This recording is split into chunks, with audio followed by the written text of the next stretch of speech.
अब खबरों में आगे बढ़ेंगे और बात करेंगे। उप मुख्यमंत्री दिया कुमारी रविवार को भीलवाड़ा जिले के 1 दिवसीय दौरे पर रही। उन्होंने गुलाबपुरा उपखंड कार्यालय में आयोजित समीक्षा बैठक में पीडब्ल्यूडी, पर्यटन और महिला एवं बाल विकास विभाग की प्रगति की समीक्षा की है। उन्होंने स्पष्ट निर्देश दिए कि सरकार की जन कल्याणकारी योजनाओं का लाभ हर पात्र तक पहुंचे और सभी विकास कार्य गुणवत्तापूर्ण और समयबद्ध तरीके से पूरे हों। उप मुख्यमंत्री ने पीडब्ल्यूडी कार्यों पर सख्ती दिखाते हुए कहा कि लापरवाह एजेंसियों को ब्लैकलिस्ट किया जाए और अधिकारी स्वयं फील्ड में मॉनिटरिंग करें। उन्होंने बताया कि सेवा ऐप शीघ्र आमजन के लिए खोला जाएगा।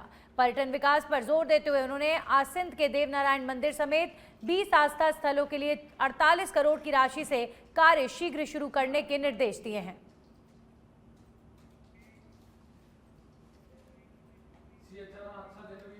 सुजानगढ़ से इस वक्त की बड़ी खबर। ट्रक ने मारी कार को टक्कर, कार सवार हादसे में घायल। 3 महिलाएं, 4 पुरुष और एक बच्चा घायल हो गए इस हादसे में। सालासर लाडनू हाईवे पर पुलिया के पास ये सड़क हादसा हुआ है। घायलों को पहुंचाया गया राजकीय बगड़िया अस्पताल।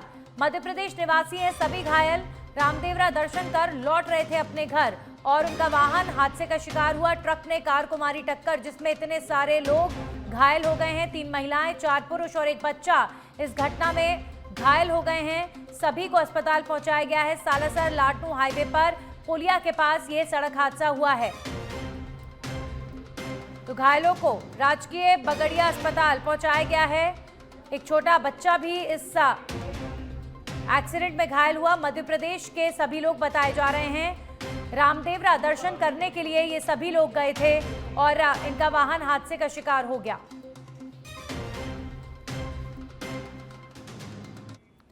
और अब खबर 12 से है, जो अपर राजस्थान शिक्षक संघ राष्ट्रीय के चुनाव अटरू के राजकीय बालिका सीनियर सेकेंडरी विद्यालय में संपन्न हुए। पहली बार वोटों के जरिए अध्यक्ष का चुनाव हुआ है। अध्यक्ष के अतिरिक्त कोषाध्यक्ष, महामंत्री, महिला मंत्री और सभापति के चुनाव हुए। कोषाध्यक्ष पद पर जगमोहन गुर्जर को निर्विरोध चुना गया है। राष्ट्रीय शिक्षक संघ के चुनाव 12 में संपन्न हुए। पहली बार वोटों के जरिए अध्यक्ष का चुनाव किया गया है। प्रिया हॉस्पिटल के तत्वावधान में 24 अगस्त को एक कैंप आयोजन किया जा रहा है जो पूरी तरह से निःशुल्क है, जिसमें हृदय संबंधी विशेषज्ञ हितेंद्र जी राजावत डॉक्टर साहब के निर्देश पर पूरा कैंप का आयोजन किया जा रहा है। स्वर्गीय श्री ओम प्रकाश व्यास मानव सेवा समिति और प्रिया हॉस्पिटल के संयुक्त तत्वावधान में दिनांक 24 अगस्त को आयोजित किया जा रहा है। यह सुबह 10 बजे से दोपहर 3 बजे तक रहेगा। इसमें हृदय रोग से संबंधित सभी प्रकार की जांचें निःशुल्क प्रिया हॉस्पिटल में की जाएंगी, जैसे कि ECG, 2D इको। और चलिए अब आपको सीधा लेकर चलते हैं गोविंद देव जी मंदिर। मुख्यमंत्री भजनलाल शर्मा पहुंचे हैं गोविंद देव जी मंदिर और आज भव्य शोभा यात्रा गोविंद देव जी मंदिर से निकलकर जयपुर भ्रमण पर निकलेगी और गोपीनाथ जी मंदिर पहुंचेंगे। और सीएम भजनलाल शर्मा उससे पहले पूजा अर्चना करने के लिए गोविंद देव जी मंदिर पहुंचे हैं। ये लाइव तस्वीरें इस वक्त आप देख रहे हैं। मुख्यमंत्री भजनलाल शर्मा इस पर जिस रथ पर गोविंद देव जी सवार होकर नगर भ्रमण पर निकलेंगे, उस रथ की पूजा अर्चना करने के लिए पहुंचे हैं मुख्यमंत्री। ये सीधी तस्वीरें हवामहल विधायक बालमुकुंद आचार्य भी सीएम भजनलाल शर्मा के साथ आपको नजर आ रहे हैं। और ये जो पल होता है हर साल जन्माष्टमी के अगले दिन का, ये पर्व जयपुर वासियों के लिए बेहद खास होता है। गोपीनाथ जी मंदिर ये शोभा यात्रा निकलती है शहर भ्रमण के लिए। सीएम भजनलाल शर्मा भी जिस रथ पर गोविंद देव जी सवार होकर जाएंगे, उस रथ की पूजा अर्चना करते हुए मुख्यमंत्री भजनलाल शर्मा पूजा अर्चना करते हुए नजर आ रहे हैं। और मेयर कुसुम यादव भी यहाँ पर मौजूद हैं। इसके अलावा आपको यहाँ पर हवामहल के विधायक भी नजर आ रहे हैं। सीएम भजनलाल शर्मा मौजूद हैं। गौरवी कुमारी यहाँ पर आपको नजर आ रही हैं। तो शोभा यात्रा में मुख्यमंत्री भजनलाल शर्मा, एक तरीके से आप देखिए पिछले साल भी सीएम भजनलाल शर्मा पूजा अर्चना के लिए पहुंचे थे। और किसी भी सरकार के मुखिया के लिए ये तो सौभाग्य की बात है कि इतनी महान शोभा यात्रा, जहां खुद गोविंद देव जी शहर भ्रमण पर निकलते हैं, किसी भी कृष्ण भक्त के लिए इससे बड़ा पल क्या होगा जब जयपुर भ्रमण पर गोविंद देव जी निकलते हैं और उनकी शोभा यात्रा में भक्तों को शामिल होने का मौका मिलता है। तो सीएम भजनलाल शर्मा भी पूजा अर्चना करने के लिए पहुंचे हैं और ये सीधी तस्वीरें इस वक्त आप देख रहे हैं। ये शोभा यात्रा रवाना होगी गोविंद देव जी मंदिर से और उसके बाद ये सीधा यहाँ से गोपीनाथ जी मंदिर ये शोभा यात्रा पहुंचेगी। बहुत सारे जो कृष्ण भक्त हैं वो इस शोभा यात्रा में शामिल होने के लिए पहुंचे हैं।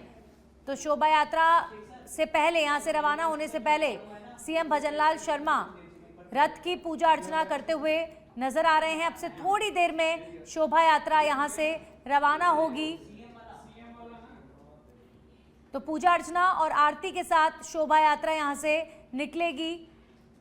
ये तस्वीरें किसी भी जयपुर वासी के लिए और किसी भी कृष्ण भक्त के लिए बड़ी सुखद होती हैं, क्योंकि देखिए आप कितना जन सैलाब जन्माष्टमी पर भी गोविंद देव जी मंदिर में हर साल देखने को मिलता है और इस बार भी कितने लोग सुबह से ही जन्माष्टमी के पर्व को गोविंद देव जी के साथ मनाने के लिए कितनी भीड़ वहां पर आई। और आज शोभा यात्रा में भी कुछ ऐसी ही तस्वीर देखने को मिल रही है। कितने सारे कृष्ण भक्त पहुंचे हैं गोविंद देव जी की इस रथ यात्रा में शामिल होने के लिए। और ये तो वैसे भी कहा जाता है जयपुर के राजा हैं गोविंद देव जी। अगर जयपुर में रहना है या जयपुर में आपको कोई भी कार्य करना है तो लोग कहते हैं कि गोविंद देव जी की कृपा और उनकी आज्ञा के बिना कोई कार्य संपन्न जयपुर में तो मुख्य तौर पर नहीं होता है। तो जयपुर वासी या फिर तमाम अन्य क्षेत्रों के लोग जो गोविंद देखते हैं वो हमेशा से गोविंद देव जी मंदिर आते भी हैं। आप देखिए कितनी भीड़, आप किसी भी वक्त जाएंगे तो गोविंद देव जी मंदिर में आपको हमेशा देखने को मिलती है। और सिर्फ देसी सैलानी नहीं बल्कि विदेश से भी जो लोग आते हैं वो विशेष रूप से गोविंद देव जी मंदिर पूजा अर्चना करने के लिए जाते हैं। और ये जो रथ यात्रा है जन्माष्टमी के अगले दिन हर साल निकलती है। नगर भ्रमण पर निकलते हैं नगर के राजा गोविंद देव, नगर भ्रमण पर निकलते हैं तो उनके पीछे पीछे उनके जो तमाम भक्त होते हैं वो भी निकलते हैं। सीएम भजनलाल शर्मा ने अभी फिलहाल रथ की पूजा अर्चना की है और इसी रथ पर सवार होकर गोविंद देव जी अब निकलने वाले हैं यहाँ से शहर भ्रमण के लिए। मुख्यमंत्री भजनलाल शर्मा और हवा महल से विधायक बालमुकुंद आचार्य आपको नजर आ रहे हैं। मेयर कुसुम यादव भी आपको यहाँ तस्वीरों में नजर आ रही हैं। ये तस्वीरें बताने के लिए काफ़ी कि कितना उत्साह और कितना हर्षोल्लास जयपुर में गोविंद देव के भक्तों में मुख्य तौर पर जन्माष्टमी और इस पर्व के लिए हमेशा देखने को मिलता है कि इतनी बड़ी संख्या में यहाँ पर भक्त पहुँचे हैं। इतनी सुंदर सजावट गोविंद देव जी मंदिर में और इस रथ यात्रा के लिए की गई है।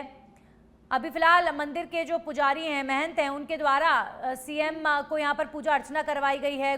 जो गौरवी कुंवारी हैं राजघराने से वो भी यहाँ पर आपको नज़र आ रही हैं। ये पुत्री हैं डिप्टी सीएम दिया कुमारी की, वो यहाँ पर पहुँची हैं। सीएम भजनलाल शर्मा इस वक्त पूजा अर्चना करते हुए आपको नज़र आ रहे हैं।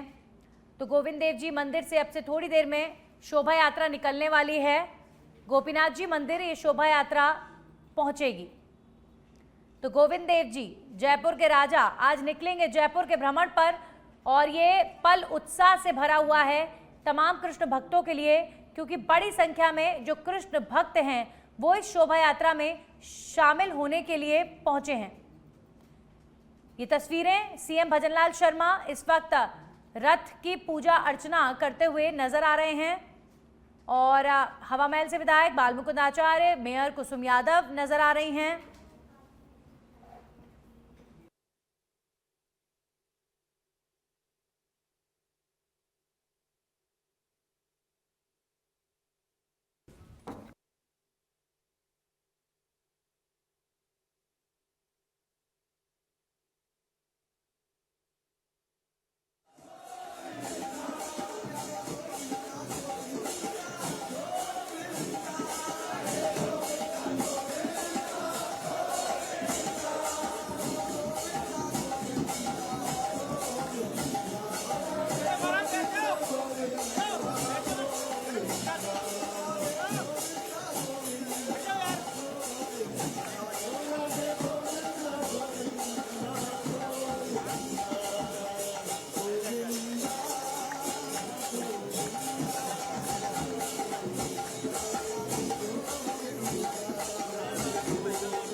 सबसे पहले सच बेधड़क पर ये तस्वीरें जब मुख्यमंत्री भजनलाल शर्मा गोविंद देव मंदिर वहां पर पहुंचते हैं और अब शोभा यात्रा के लिए रवाना होंगे। कुछ ही देर में तमाम तैयारियां यहां पर की जा चुकी है और यहां पर जो पुजारी है, महंत है, वो पूरे विधि विधान के साथ में अब तक पूजा अर्चना कर रहे थे। फिलहाल यहां पर मुख्यमंत्री भजनलाल शर्मा वहां पर जितने भी भक्त श्रद्धालु पहुंचे हैं उन सब का अभिवादन स्वीकार करते हुए दिखाई देते हैं।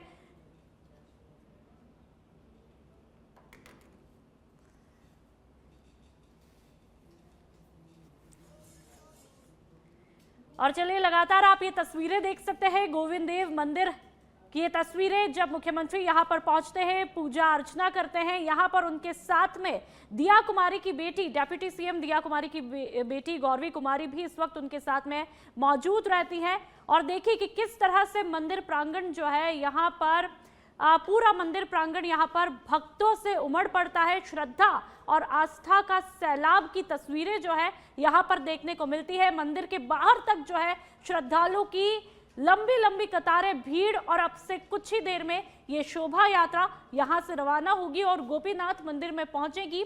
जैसा कि हर साल देखते हैं कि जयपुर में, राजस्थान की राजधानी जयपुर में ये शोभा यात्रा बड़े ही धूमधाम के साथ में निकाली जाती है। कई झांकियां इसमें देखने को मिलती है। जन्माष्टमी का जो अगला दिन है वो भी कई मायनों में खास हो जाता है और कृष्ण भक्त जो है इस दिन के लिए बड़ा बेसब्री के साथ में इंतजार करते हैं, क्योंकि इस शोभा यात्रा का भी अपना अलग महत्व है। कई हाथियों की झांकी पिछले साल भी हमने देखी थी और इस बार भी जो है तमाम तरह की जो तैयारियां है वो की जा चुकी है। और अब देखिए मुख्यमंत्री भजनलाल शर्मा जो है आगे बढ़ते हुए, उनके साथ में तमाम श्रद्धालुओं की भीड़ और जो है कुछ लोग कार्यकर्ता भी उनके साथ में मौजूद हैं। और कुछ ही देर में ये शोभा यात्रा रवाना होगी और इस शोभा यात्रा का अपना एक खास महत्व है। और साथ ही हवा महल के विधायक यहाँ पर बाल मुकुंदाचार्य भी उनके साथ में देखे जा सकते हैं कि किस तरह से जो है वो हमेशा जिस अंदाज में देखने को मिलते हैं उसी अंदाज में आज दिखाई दे रहे हैं। और अब शोभा यात्रा के लिए रवाना होने जा रहे हैं। ये शोभा यात्रा का अपना एक महत्व है जन्माष्टमी के अगले दिन, जिसमें कई हाथियों को जो है वो सजाया जाता है, कई झांकियां जो है इसमें देखने को मिलती है। और शोभा यात्रा के साथ में जो है रवाना होने वाले हैं कुछ ही देर में।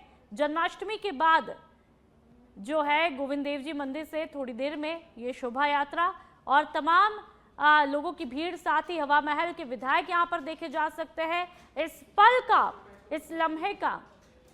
और चलिए अब रवाना हो चुके हैं मुख्यमंत्री भजनलाल शर्मा। शोभा यात्रा मंदिर से शोभा यात्रा जो है अब निकाली जा रही है और उसी के लिए तमाम तरह की जो है वो तैयारियां की गई है। और इस पल का अपना एक अलग ही उत्साह जो है तमाम श्रद्धालुओं में देखने को मिला है। और जो यहाँ पर लोग पहुंचे हैं, तमाम जो अन्य कार्यकारी पदाधिकारी पहुंचे हैं, उन्होंने मुख्यमंत्री का स्वागत किया और उनके साथ में जो है तस्वीरें भी जो है क्लिक करवाई है, वो भी आपने देखा। और किस तरह से हर साल ये शोभा यात्रा गोविंद देव से लेकर के, गोविंद देव मंदिर से लेकर के गोपीनाथ मंदिर तक पहुंचती है, आरती की जाती है, उससे पहले पूरा पूरा पूजा और विधि विधान के साथ में तैयारियां यहाँ पर की गई थी और अब इस पल का इंतजार जो है कुछ ही देर में थमने जा रहा है। पूरे लवाजमे के साथ में ये शोभा यात्रा जो है हर साल निकलती है और देखिए ये उस वक्त की तस्वीरें और ये उस वक्त की तस्वीरें जब मुख्यमंत्री भजनलाल शर्मा गोविंद देव मंदिर पहुंचते हैं। कृष्ण भगवान का ये मंदिर जो है राजधानी में बेहद प्रसिद्ध है। यहाँ पर कई मंदिर है जो कृष्ण भक्त के लिए बेहद प्रसिद्ध है, लेकिन फिलहाल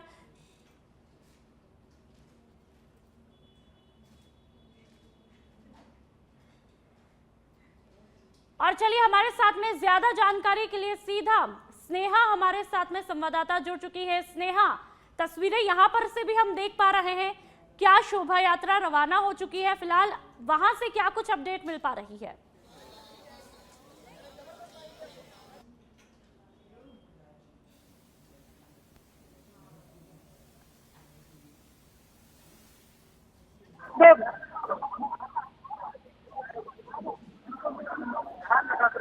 तो लगातार तस्वीरें आपको जयपुर से हम दिखा रहे हैं। कुछ ही देर में वापस से स्नेहा से संपर्क करेंगे, लगता है कोई टेक्निकल इशू हुआ है। ये तस्वीरें उस वक्त की जब मुख्यमंत्री भजनलाल शर्मा गोविंद देव मंदिर पहुंचते हैं और उनके साथ में हवा महल के विधायक होते हैं। आज का दिन बेहद खास जन्माष्टमी के लिहाज से, क्योंकि आज शोभा यात्रा निकाली जाती है भगवान कृष्ण की। ऐसा कहा जाता है, मान्यता है कि आज के दिन जो ठाकुर जी है वो पूरे नगर का भ्रमण करते हैं और उनको पूरे लवाजमे के साथ में जो है भ्रमण पर ले जाया जाता है। और चलिए संवाददाता स्नेहा हमारे साथ में फिर से मुखातिब हो चुकी है। स्नेहा, वहां से क्या कुछ ताजा तस्वीरें, क्या कुछ अपडेट, क्या शोभा यात्रा रवाना हो चुकी है?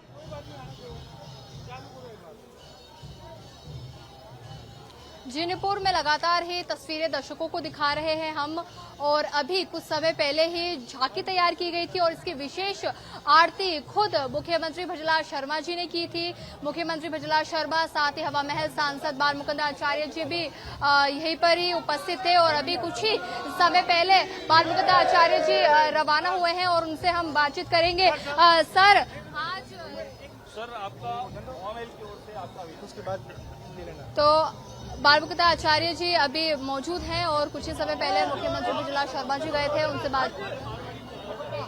और अब जो शोभा यात्रा है वो रवाना होगी और नगर के भ्रमण पर गोविंद देव जी खुद निकलेंगे और श्रद्धालुओं से बातचीत करेंगे। और यहाँ पर अभी वे अपने पुलिस कर्मियों का और बाकी के जितने भी अधिकारी हैं उनको माला पहनाकर उनका अभिवादन कर रहे हैं, क्योंकि पुलिस प्रशासन लगातार ही नजर बनाए रखे हैं, क्योंकि कल जन्माष्टमी का त्योहार लगातार था। अपडेट हमें दे रही है, लेकिन आज का जो क्रेज है वो कहीं ना कहीं झांकी के इर्द गिर्द ही घूमता है।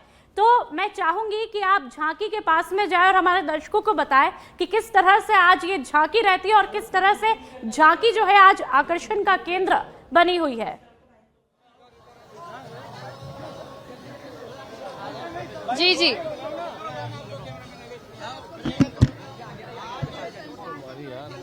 नगर भ्रमण है गोविंद देव जी का, क्या कहेंगे? और आज गोविंद देव जी गोपीनाथ जी अपने भाई से मिलने जा रहे हैं, क्या सर्वप्रथम तो आपके चैनल के माध्यम से कृष्ण जन्मोत्सव की, नंदोत्सव की सबको बधाई, शुभकामनाएं हैं।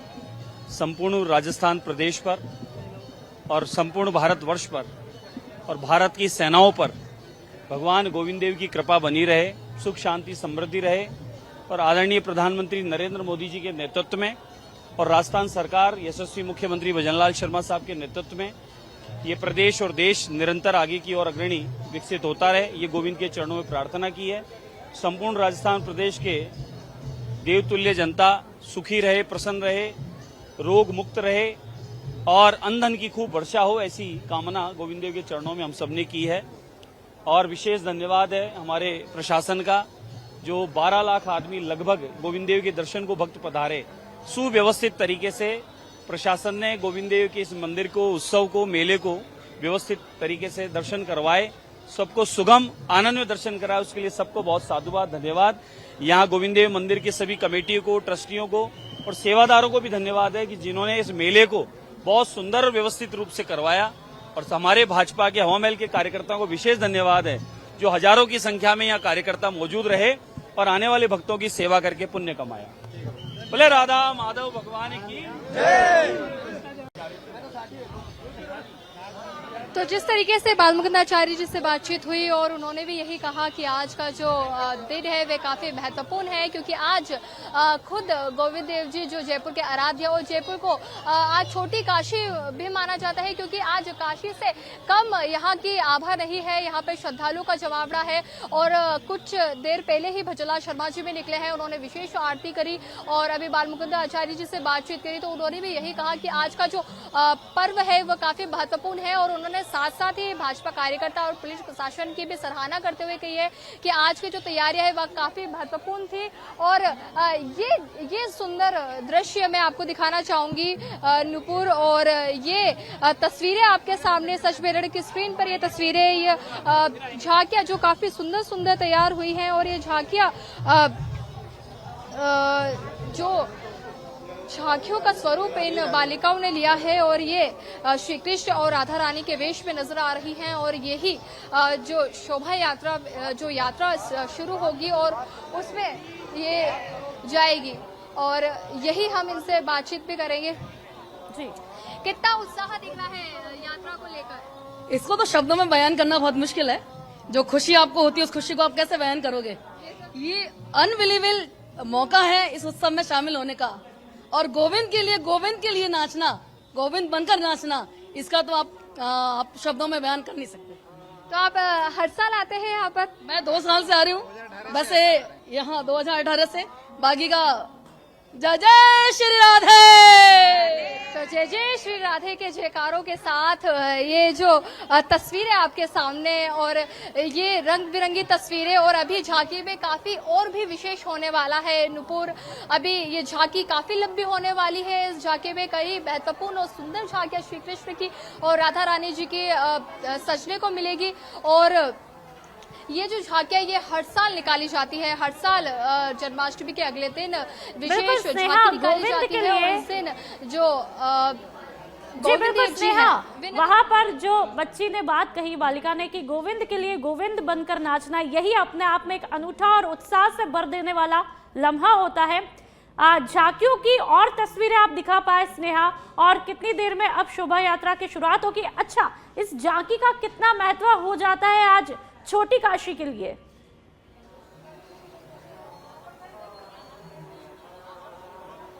जी नुपुर, देखिए अभी हम मौजूद हैं गोविंद देव जी प्रांगण के अंदर और जो झांकी निकाली जाती है उसकी जो विशेष पूजा अर्चना की जाती है, जो आरती की जाती है, जिसके बाद ये झांकी जो है आगे की तरफ प्रस्थान होती है। उसके लिए फिलहाल ये झांकी निकल चुकी है। आगे और भी जो झांकियां है वह सजी हुई है, जिसपे काफी ढोल नगाड़े, अलग अलग तरीके की झांकियां, अलग अलग प्रकार की झांकियां सजी हुई है, जिसपे श्री कृष्ण की लीलाओं ठीक है को स्नेहा, बहुत बहुत शुक्रिया। तो लगातार तस्वीरें जो है आपने बताई कि किस तरह से आज जयपुर जो है राजधानी पूरी तरह से सज कर तैयार है और शोभा यात्रा कुछ ही देर में जो है निकाली जाएगी।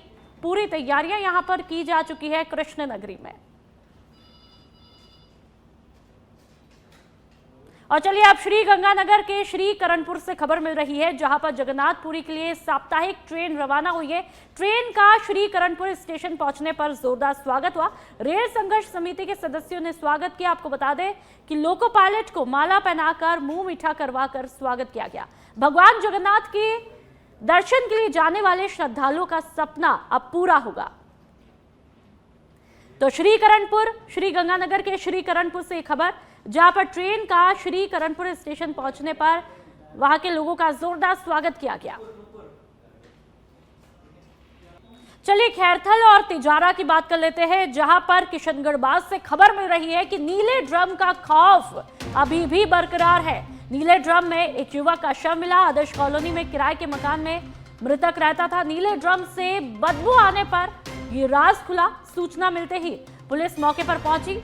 यूपी निवासी बताया जा रहा है ये युवक, जिसका नाम हंसराज उर्फ सूरज है, ईंट के भट्टे पर ये काम करता था। तो नीले ड्रम का अभी भी खौफ जो है वो बरकरार है और जो है एक बार फिर से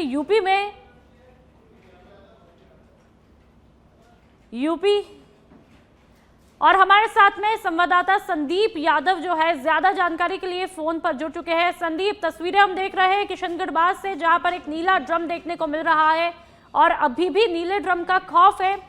क्या कुछ पूरा मामला, किस तरह से क्या हादसा हुआ? जी नुपुर जी, मैं बताना चाहूंगा कि ये पूरा घटनाक्रम खैरतल तिजारा जिला के किशनगढ़ बास की आदर्श कॉलोनी का है। 1.5 महीने पहले ये जो मृतक है अपने परिवार के साथ या किराए पर रहने आया था और जो ईंट भट्टे की में काम करता था। बीते दिन से इसकी पत्नी और इसकी 3 बच्चियां घर से गायब थी। जब मकान मालिक ने पूरे दिन से हलचल नहीं देखी उनकी, तो ऊपर जब गया तो जो उसको बदबू आई, उसने पुलिस को सूचना दी। जिसके बाद पुलिस मौके पर पहुंची तो देखा कि नीले ड्रम में उसी व्यक्ति का, जिसने 1.5 महीने पहले मकान किराए पे लिया था, उसी व्यक्ति का शव उसमें रखा हुआ है। उस शव के ऊपर ढेर सारे कपड़े और ढेर सारा नमक डला हुआ था। हालांकि उसकी पत्नी कल ही से गायब थी, आज पता लगा है। तो पुलिस पूरे इस मामले की जांच पड़ताल कर रही है। प्रथम दृष्टया पुलिस का मानना यही है कि शायद कोई प्रेम प्रसंग का मामला है। बिल्कुल संदीप, मेरठ हत्याकांड का जो मामला था वो अभी भी सुर्खियां बटोर रहा है, अभी भी जो है चर्चाओं में है। और उससे पहले ही अब जो है ये नया कांड सामने आ गया है। पुलिस इस पर क्या कुछ कह रही है? जांच कहां तक पहुंची है? क्या कुछ पुलिस का कहना है? पुलिस ने अभी तो प्रथम दृष्टया सिर्फ यही बताया कि मृतक का नाम हंसराज सूरज है, जो यूपी का रहने वाला है। अभी पूरी जांच पड़ताल की जा रही है। पत्नी कहाँ गई उसकी तलाश की जा रही है। बच्चे थे वो किसके साथ गए हैं। और जो ये पति पत्नी वाला जो खेल, जो नीले ड्रम वाला खेल चल रहा है, ये कहीं ना कहीं जो पति और पत्नी के बीच एक बड़ा भय पैदा करता है और ये आने वाले समय में बड़ी एक समस्या पैदा करने वाला है। और अभी पुलिस जो लगातार वहाँ क्या पुलिस ने मृतक युवक के परिवारजनों से कांटेक्ट करने की कोशिश की? ये पता चल पाए जिससे कि क्या कुछ बातचीत हुई आखिरी बार युवक की? इस तरह की कोई बात जो है वो पुलिस ने बताई? अभी पुलिस ने ऐसा कुछ नहीं बताया। जो मकान मालिक है उससे बात कर रही है क्योंकि उसका जो कॉन्टेक्ट जो मिल नहीं पा रहा। अभी पुलिस उसी पूरे मामले को खंगालने में लगी हुई है कि आखिर जो मृतक की पत्नी थी वो कहाँ गई है और उसका जो कॉन्टेक्ट वगैरह डिटेल थी उनकी पूरी जांच पड़ताल की जा रही है। ठीक है, मकान मालिक से किसी तरह की कोई पूछताछ हो पाए कि पति पत्नी के रिश्ते किस तरह के थे? क्योंकि एक समय तक आप मकान मालिक के साथ में रहते हो, तो क्या उन्होंने किसी तरह की कोई जानकारी अब तक पुलिस को दी है? क्योंकि बताऊं मैं आपको, 1.5 महीने पहले किराए पे लिया था और ये बिल्कुल टॉप फ्लोर पे किराए पे रहते थे। तो अधिकतम समय अपने जो काम काज था उसी में व्यस्त रहते थे। ज्यादा बातचीत नहीं हो पाती थी मकान मालिक से। लेकिन जब महिला आती जाती थी तो शायद उससे थोड़ी मोड़ी बात होती थी। जब वो कल पूरे दिन से और आज पूरे दिन से नहीं आई थी तो मकान मालिक को शक हुआ कि शायद कुछ गड़बड़ है, इसलिए ऊपर गया था। जब उसे पूरे घटनाक्रम का राज खुल के सामने आया। जी, साथ ही क्या पुलिस ने इस बात की जानकारी दी क्या पत्नी जो है वो कब तक जो है पुलिस की गिरफ्त में होगी? अभी पुलिस ये बताने में असमर्थ है कि क्योंकि उनको पता नहीं है कि पत्नी का नाम क्या है। बड़ी करीब 1-1.5 घंटे की मशक्कत के बाद उस मृतक का नाम और पहचान हो पाई है। अभी पुलिस जो अपने सूत्रों के आधार पर पूरी जांच पड़ताल कर रही है। आखिर उस पत्नी का नाम क्या है, पत्नी कहाँ गई है, किसके साथ गई है, अकेली गई है और इस पूरे कांड में पत्नी का क्या रोल है? जी, और क्या पत्नी के पीहर वालों से कांटेक्ट करने की कोशिश की गई पुलिस के द्वारा? अभी पुलिस ने बिल्कुल साफ मना किया है कि जांच चल रही है। हम जांच के बाद ही आप सभी को बता पाएंगे कि आखिर ये पूरा मामला क्या है, माजरा क्या है, पत्नी कहाँ के रहने वाली थी, परिवार से बात हुई तो क्या हुई है। और मकान मालिक से भी गुप्त तरीके से बात की जा रही है कि आखिर पूरा घटनाक्रम आपने देखा। अड़ोसी पड़ोसियों ने बताया कि तीनों बच्चे पहले खेलते थे लेकिन कल से कोई बच्चा नहीं दिखा, ना वो पत्नी दिखी और पति भी 2 दिन से नहीं दिख रहा था।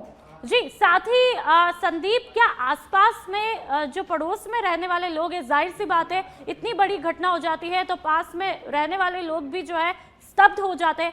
क्या आस पड़ोस में किसी से बातचीत हो पाई है? उनका क्या कुछ कहना है? देखिए, मैं बताऊं आपको कि जो पूरा जो घटनाक्रम हुआ है बहुत मास्टरमाइंड तरीके से किया हुआ है। शव को नीले ड्रम में शिफ्ट किया, उसके ऊपर ढेर सारा नमक डाला, फिर काफी मात्रा में कपड़े डाले ताकि बदबू दूर तक ना जाए। और जो बाहरी जो लोग रहने वाले होते हैं वो अपने काम में ज्यादातर व्यस्त रहते हैं।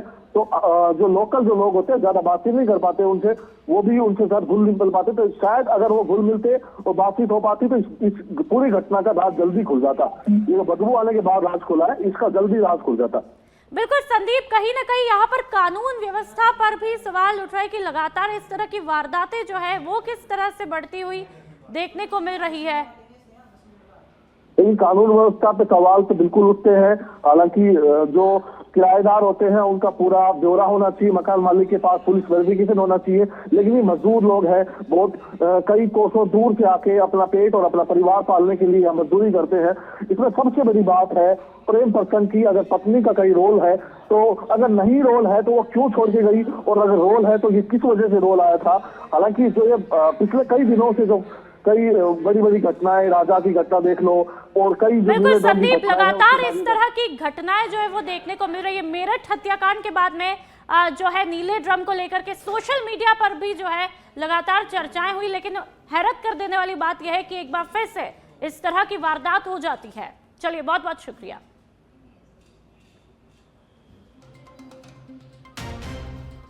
तो लगातार मेरठ हत्याकांड के बाद भी नीले ड्रम का खौफ जो है वो थमने का नाम नहीं ले रहा।